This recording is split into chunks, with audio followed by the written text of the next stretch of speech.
So quick way of introduction, maybe your name, your current role, or immediate prior role, and first job. Hey, Ken Burgin, Community Manager at Silver Chefs, funny name, but I guess I'm in the education for all our 300 plus employees.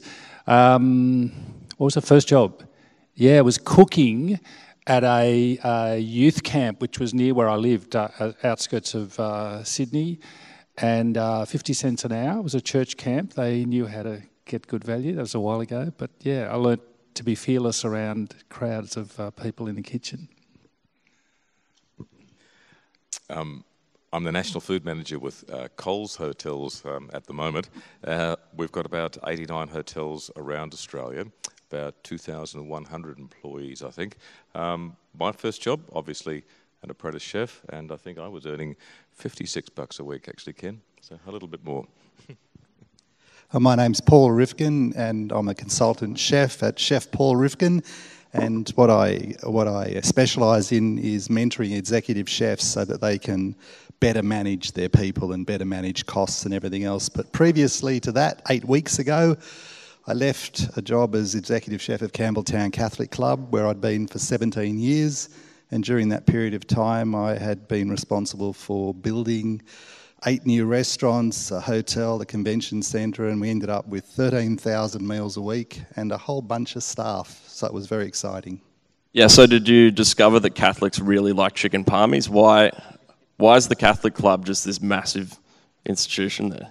Well, there was actually, the funny story is that it was a bunch of people that didn't want to do working bees at the local Catholic school, and they worked out that if they could find a way to produce money without them having to go to the work, and they could sit at the bar instead, and that's how the club came about, pretty much. Awesome. So drilling down into, we want to get into like, I guess the structural issues in the industry and things that are influencing people's ability as employees to be successful. To give a bit of an idea of what that looks like currently versus when you started. What are you seeing in terms of skills progression of young people these days and the way that they're entering the industry, getting upskilled, and maybe the general feel for the skill level on average in the industry now versus when you all started? Wow. I think it's probably a good question because I've been with the group now for about 6.5, it'll be 7 years in October. I remember that in the first year, I'd only just joined in the November, we lost in my particular discipline or department $600,000. Probably not a lot in the scheme of things, and it's turned around 100-fold, but the thing that concerned me most, and having come from a 5-star hotel background where people were the most important asset that we had, and we continually developed and mentored, it was kind of like picking up a colander out of a sink full of water, and as fast as you could put the water in, it kept coming out through the holes. So we turned over 165% of our staff in the first year in my area. Just recently, after 6.5 years, that's now down to 55%. So a great turnaround, and over the last 5 years, I suppose the first year made the biggest difference, but then, well, I suppose the first 18 months, but then after that it was about 10% increments up until the 55 mark, which was just recently had.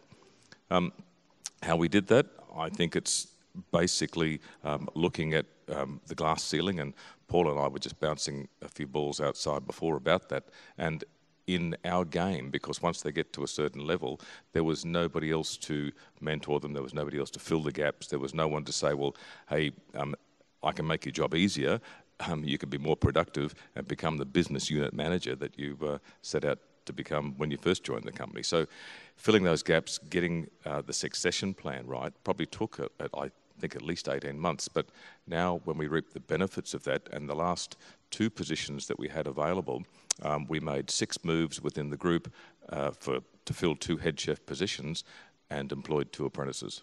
Nobody else from outside. Yeah. From a macro perspective, average skill level on the industry, higher than it was or lower than it was when you started? Definitely lower.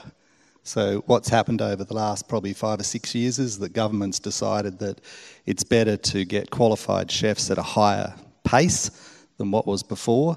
So what started as a 4-year apprenticeship where they studied an enormous amount of technical data and hands-on skills has now turned into where they can do bulk loading of their theory work.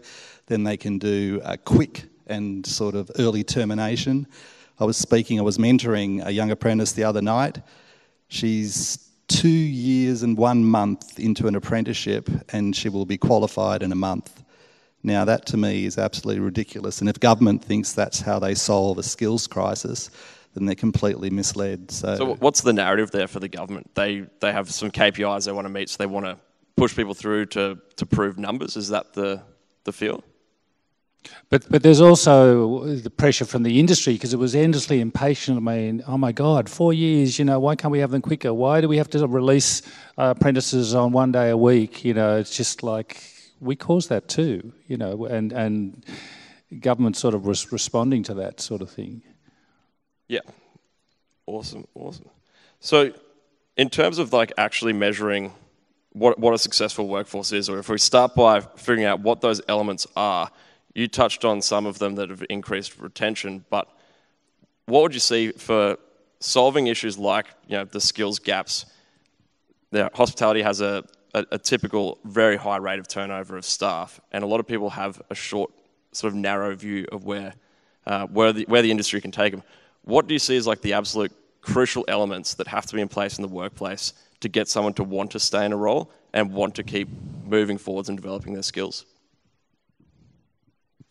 I think you have to see that demonstrated. I think it has to be something tangible. You need to live it. And I've heard culture talked about even the previous session here. The culture being that it still happens even when the bosses or the supervisors or whatever aren't there. I think that's very important, that people see that there is a light at the end of the tunnel, and they're not going to hit the glass ceiling. And that's up to, I suppose, the support office and the people in management to not only create but also demonstrate those abilities. So what's the typical glass ceiling? Is that the venue chef level? Like, is it executive chef? Or is it pushing people through to management? Is that what you're trying to get them? Yeah, the venue chef level, I suppose, but also being able to step laterally, so that once, I suppose you may get to a stage where you could be a little bit burnt out, excuse the pun, in the kitchen, but you may wish to step laterally, and you may wish to go into a management role or hotel management role, or even something in a more specialist area. It could be HR, it could be something else. So those opportunities need to exist, but they also need to be demonstrated, and they need to be captured. I think we don't want to be naive about the structure of the industry too. There's sort of like the haves and the have-nots. There's the pubs and hotels that have got poker machines, who've got money, and they can afford to pay properly and pay penalty rates and have structure and opportunity, and that's wonderful. But the have-nots are all the kind of single operators who are struggling with Aussie penalty rates. They just can't pay them. And they're the ones who talk to Tanda. How do I put my cash employees in here? And you change the subject. But, and the huge majority of the employment is in the small single operators. And it's oftentimes exploitation, and there is no opportunity to grow beyond maybe you kind of take over being in charge of the kitchen when someone else leaves. But there's not a lot of opportunity, sadly, there, unless the businesses grow. A lot of businesses are just too small to provide much opportunity. Paul, I know you had an answer ready to go. Let's Look, in industry, and I belong to the Australian Culinary Federation, and I've been very involved in sort of apprentice mentoring and competitions and things over the last, 3 decades, 4 decades, whatever it is. And I think the very important thing is that young people know that there are vehicles and pathways for them that are outside the business but part of their career. So encouraging young apprentices to go into competitions where they can be scared, and the reward is the journey of like failing. Getting a medal is not necessarily what you're aiming to do, and that whole process is a growth thing for them. So they become married to the industry. They meet other executive chefs. They meet people like Gary. There's lots of people out there that they may never have access to because they're in smaller restaurants. But once they go into these sort of environments, you'll find that they become friends with people who are exec chefs of large places, and I think that becomes the hook and the magnet that keeps people in the industry, and it certainly has proved true to the people that I know. Yeah, on that note that was raised, and I can assure you of Ken's comment that this is a fair work safe zone, and the senator has now gone home. The whole I guess narrative that's coming up now about non-compliance in the industry, and of course it's always been there, and it's not just particular to the food services industries. But now that it's becoming a very topical thing, it seems every time we open the newspaper, there's another rogue operator. And some of it's incidental, some of it's, I guess, very intentional. But does that mean that you as an operator, that people are sort of positioning themselves with the ideology that they have to bend the rules to be successful?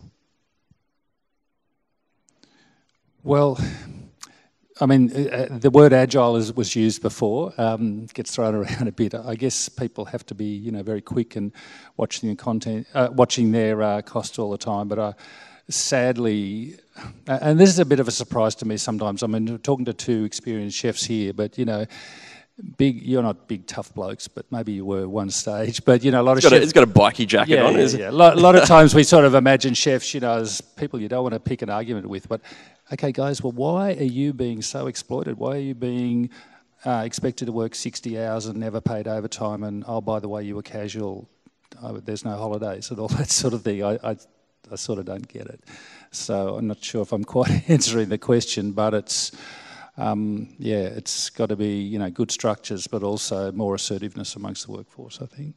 So I guess the blunt question would be, should rogue operators just be shut down, or is it more that they're in the right by breaking the rules and the government's the one that's wrong, and this is what we actually need to be successful in the industry? I think the rogue operators, I mean, there's a natural attrition.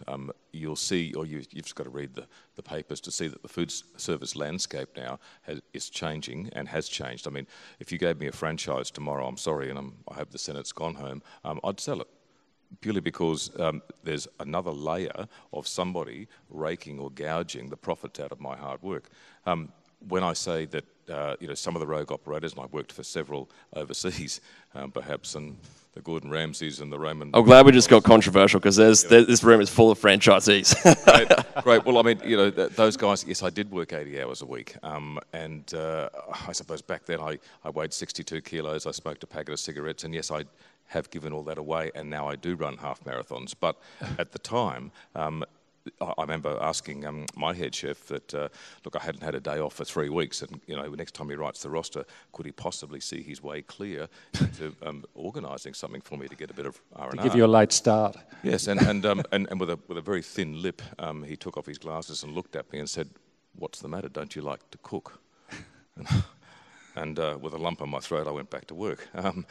I think now that's probably done a little bit of damage to our industry at the same time, and the aspirations that come about through all the media and some great TV programs and all the bits and pieces that are attached to it don't really read reality into the industry.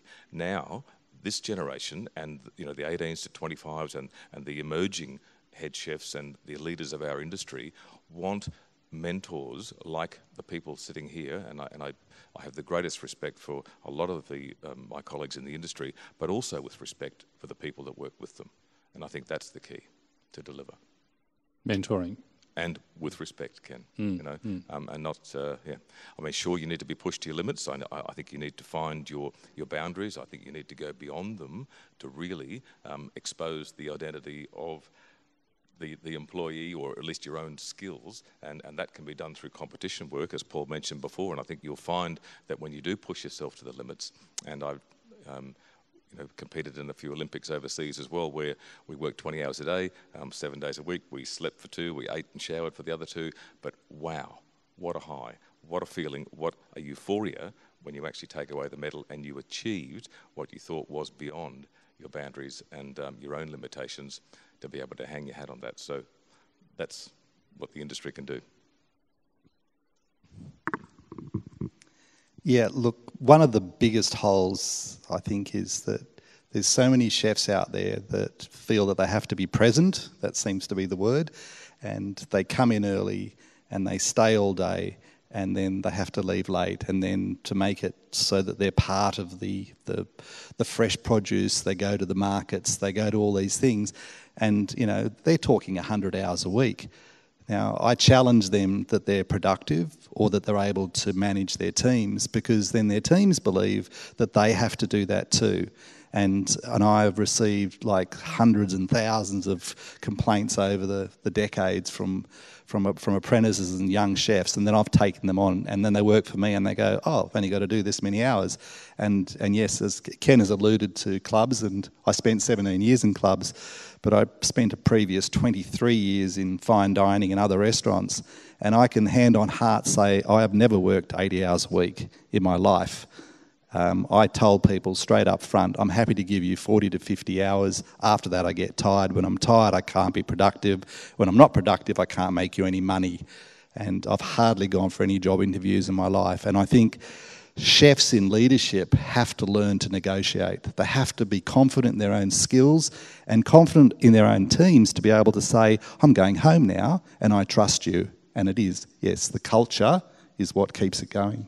And so one of the tools that chefs are just starting to get their hands on is around numbers to make a case. I mean, that's, this is about Tanda. It's just a wonderful tool. And, for such a tiny amount of money per employee per week, you can actually have... I'm not paying this guy here. No. But you're not the only one in the industry. There's competitors too. But we've actually got a new... I mean, chefs were always told, food costs too high, they're usually not told exactly what it was, but it was just too high. But now we got the tools that a chef can actually have, microscopic control of wage costs. The control of food costs is not done with quite the same precision, but there's certainly a lot of tools there.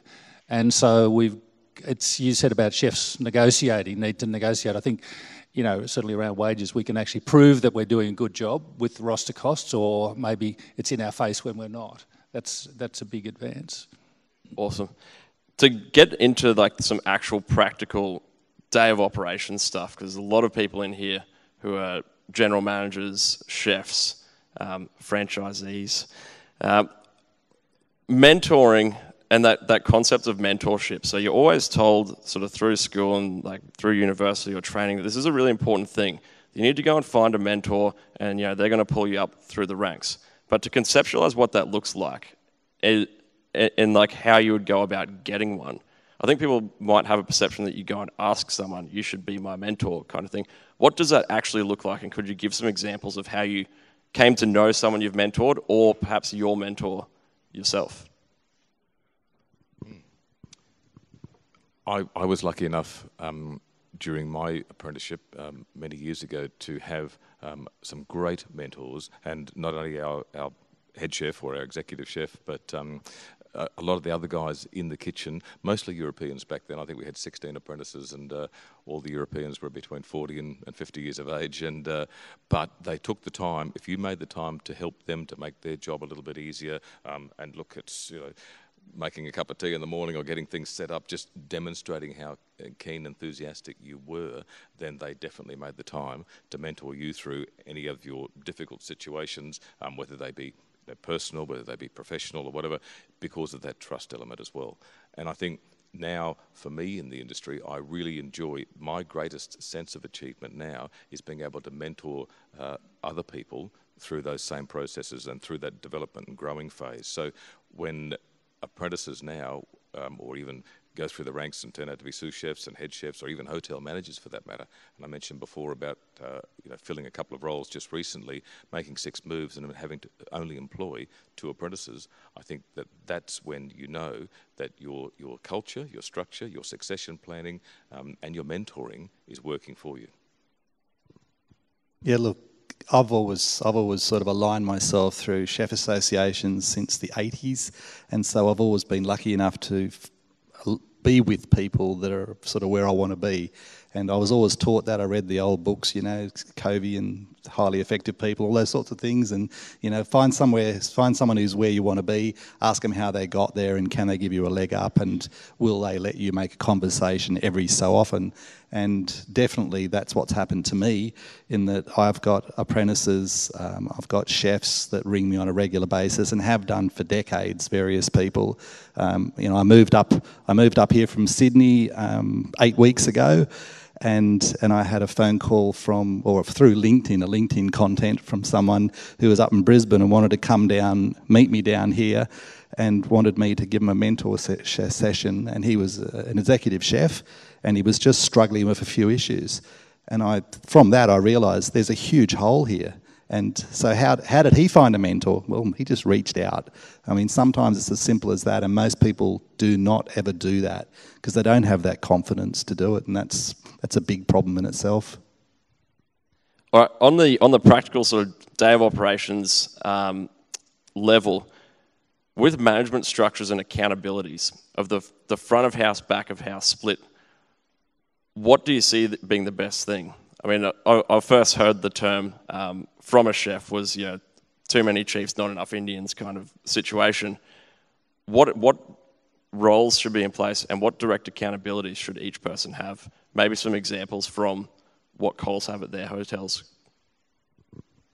Sure. Look, I believe that front of house, back of house, I mean, there shouldn't really be a division. I've worked both sides of the fence, and I can tell you that the only difference between the two from a stress level and an application is that you can kind of get away with the odd expletive in the kitchen, but you can't front of house. So, and nobody wants to hear the F-bomb in the middle of service. So with getting those two people to not only have accountability, I think they need to make sure that they look after each other. It's a symbiotic relationship. It's one that, like a knuckle and a ball joint, won't exist without the other. So when the two are highly performing and when they are looking after and, I suppose, feeding from each other, you'll see very successful bistros and restaurants around them. And you've just got to look at the bottom line on any of our 89 hotels, and it'll tell you where there is a very good culture and where there is a great team effort and symbiosis between the front of house and back of house. When it comes to accountability, we have daily briefings, but we also have a weekly meeting, and we make sure that both teams get together.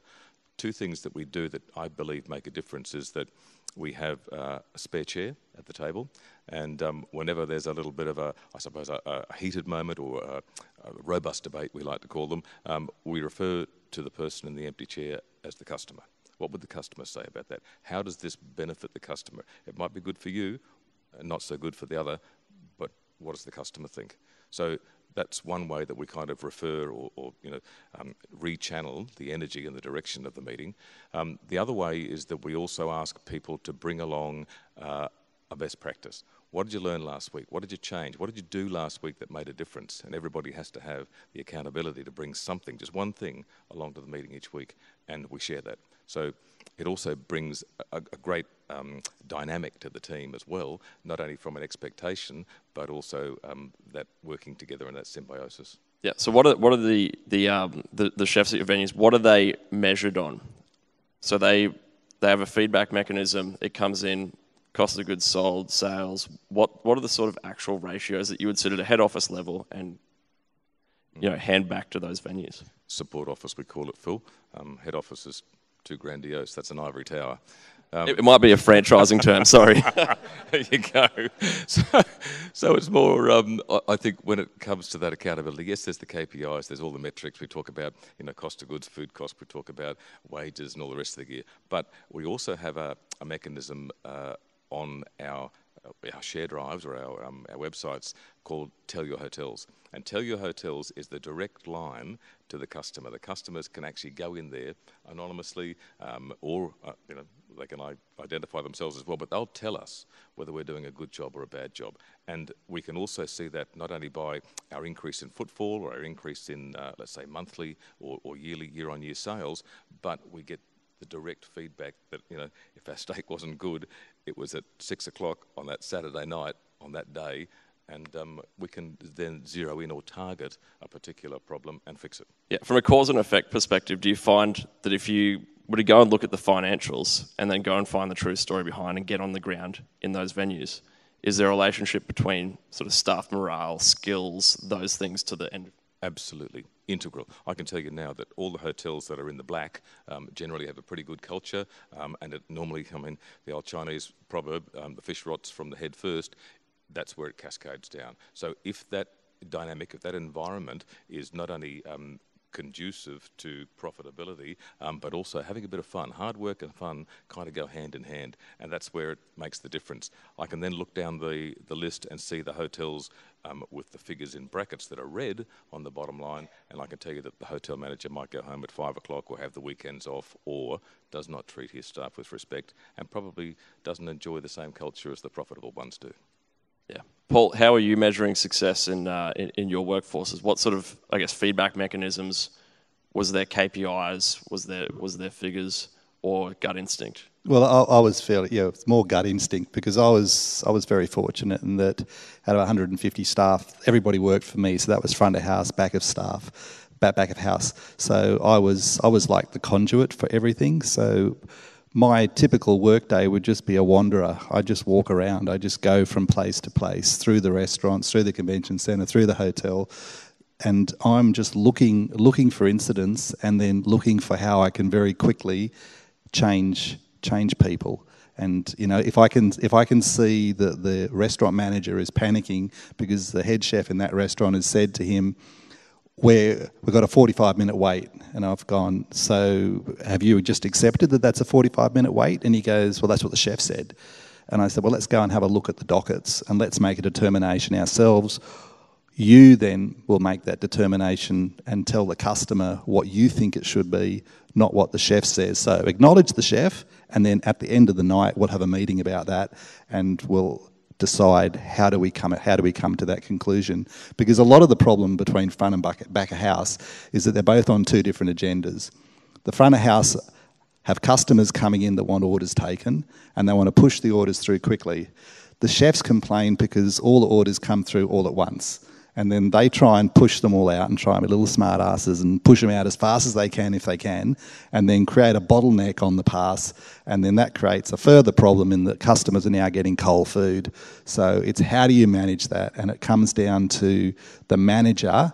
That is their role. They have to slow the customer down somewhere, or they have to slow the kitchen down, and they have to be the person that's the puppet master. And I think that's probably the biggest problem, because, as they say, customers will only queue once, they won't queue twice. A question for you guys who are on the kind of the coalface. Have you been, or have you seen how technology can be managing that kind of order flow and cooking flow, with bump screens and those sorts of things? Is that happening in some of your venues? Yeah. Yes, it is. I was just listening to Paul then too. I think if you have to slow the kitchen down, you're probably overstaffed, Paul. But I think it's we never have that problem in Coles, but we do have, I suppose, the science behind getting the best out of your front of house and back of house, and that's unique in itself. That we found in some venues. At 7:30 at night, for example, that's when all the walk-ins come in, especially on a Saturday night. So if you ring up... Is that something you're measuring? Do you measure foot traffic? Sorry? You're measuring foot traffic in the venues as well? Yes, exactly. Yep. So you've got to, I mean, it's like, I suppose if you fly to Sydney at 8 o'clock on a Monday morning, you're going to pay $500. If you fly at 3 o'clock on a Tuesday afternoon, you might pay $100. So it's all about making sure that we control the traffic to get the best out of. There's only a certain output that the kitchen can do, and if that may be, let's say, 100 meals a minute an hour for that matter, then once you push it out to 120, 130, 140, you then take the risk that some customers may get cold food, may get a delay, front of house can't keep up, all that kind of thing. So the science behind the whole service equation comes about where you understand the capacity of the kitchen, you know the capabilities of the front of house, and the best position to see that, which is pivotal, is at the pass. You see your customers, you see your kitchen, you see your front of house teams, and that's where I love to stand in a busy period and manage that pass, see all the dockets, see how everybody's operating, and then I can fine-tune the machine to really get that racing car flying. Yeah, awesome. Paul, did you have anything to add on that? No, look, as I said, it's the puppet master, and that's exactly what it is. And I think, we're taking rostering and wage costs high tech, or high results, with powerful technology. Just my observation from, be it large clubs, small restaurant, everything still very, very low tech, still almost kind of like manual processes with all the guesswork involved, no measurement, no kind of benchmarking. It's a lot of opportunities there, I think. There was one other small thing I forgot to mention as well, and just in response to what you mentioned about technology, we love reports, we love data, but we also have a saying that intuition is no excuse for deep data analytics either. So having the data will actually tell you, how many people are coming through at certain times and hours. Yes, let's go into that. So, Ken, you're sort of a master of the figures as an industry consultant. In the ideal world, if you were designing from scratch up, what things would you want to measure and what systems would you put in place?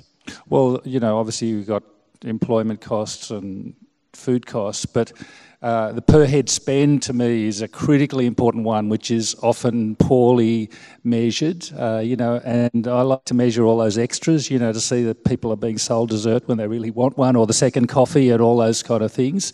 Done well, sometimes surprisingly, a lot of large clubs and pubs just don't do that very well. That's really powerful. But then I'm interested in that really in the last couple of years to look closely at those kind of service times. And that's where, the QSRs, which are next door with all their systems, they're measuring, how many minutes or how many seconds to kind of fire up the food and get it out and that sort of stuff. And that's the science I'd love to see, available more and you. Well, it is available actually, but it's a bit like Domino's. They've got their delivery time now down to 5.5 minutes in some places. So, what are the actual figures though that you're looking at? Is it wage percentage of revenue? Because that seems to be the big headline figure out there in the industry, and it's what people want to know on a live basis. Is that what you look at, or do you have access to data and service times as well? Be keen to hear as well what Campbelltown Catholic Club was doing in that respect as well. Well, what we had was we would be able to measure every single thing of every single till stroke. So when I had multiple restaurants running, you would speak to the head chef of that restaurant. They'd let you know, I need to have 6 chefs, or I need to have 4 chefs, or whatever it is. And you'd go, well, hang about. I've got this printout that shows exactly where your orders are coming in, and this restaurant here is coming on now, and you're coming on there. So what we're going to do is we're going to reduce your 4 chefs down to 2 chefs. And then we're going to have one traveller who runs between these restaurants, and at this particular time, these people run to this place, and all of a sudden, you've tightened up everything. And until you have the data, the chefs will tell you, oh, you don't know what you're talking about. You're not even here all the time, so how would you know? And it's true, you can't be everywhere. But once you've got the data and it shows the exact time the orders were taken and the exact time the orders were delivered, and you have a look at it and you show that to them, they can't argue. And then you go backwards from the end dollar, and then you go, well, based on this is how much labour you actually needed. And so that's all I'm going to give you, and you've got to work it out. And it's a difficult conversation, and at first it's, there's a bit of arcing up, but if you do it gently and slowly bring it in, you'll be totally surprised that, inch by inch is a cinch, as they say, and it's totally true, because people don't notice it's happening, and then they become part of the success when you go, okay, well, now you're achieving this, and look at this. This person's now multi-skilled because they're running in different kitchens. Alrighty, we're going to go to questions, and we'll go rapid fire, a couple of questions, and this first one is from a franchisee. Oh, I'm just joking, but so there's a common complaint in the hospitality industry in Australia, and that's that our service level is a bit lower compared to international standards, and that might be in respect to people not considering hospitality to be a career, so therefore not investing as much of themselves in self-development. Would you agree with that assessment? Yes and no. Look, we do employ a lot of students, obviously, and university. We're going to need a yes or a no. Well, I can't. Is Australia's service level compared to, say, Europe, higher, lower? Where would you put us? It's lower. There's apprenticeships in Europe. I mean, there's an apprenticeship in Ireland to be a barman, just to be able to pour a Guinness. It's a 4-year apprenticeship. So, in saying that, there's also degrees in hospitality here in Australia. So it's not just something you're doing until you find a real job. It has a future. Spirit Hotels won the AHA and the QHA Best Training Award for the last 2 years. So there's a reason why most people are encouraged to not only pursue a career in hospitality, but get the qualifications that are transportable, so you've got something to sell in the industry. It's also hiring the right people. I mean, I've always had a mix that 50% of the people that I hire are sort of over the age of about 35, and that's in front of house. And it's really quite simple because the majority of your customers are in that age bracket in some of the restaurants that we had. And also, once they've quite often had their children, they're more likely to show up and less likely to ring in sick. And I would have a better example to the young ones that came in, because there would be this older group and then, of course, you have the younger group. And as long as I kept it at around that 50% mark, I always found that there was less issues. Yeah, the standard's definitely lower. But, I mean, this is not rocket science, making coffees and carrying 3 plates and taking orders. It's just people are expecting, oh, why didn't the TAFE do it? Or why didn't the parents teach them how to be friendly and all that sort of thing? Well, you got to do, quite a bit of coaching and, get people up to speed yourselves. Awesome. This one's actually quite interesting because there are quite a few small pubs and people looking to add higher value items other than gaming in their venues. What are the best margin items that you could tack onto an existing service? You mentioned coffees, for example, or those desserts. How would you train staff in doing them? And if you're going to pick one, what would that item be that you would add in? My simple one is the which word, which is not sort of a way to going to a table or saying to the customer, do you want, but offering them a choice of 2 things and say, which would you like today, the garlic or the herb bread? And you've probably just increased your sales by 300%. In fact, you have, because I've done it many, many times.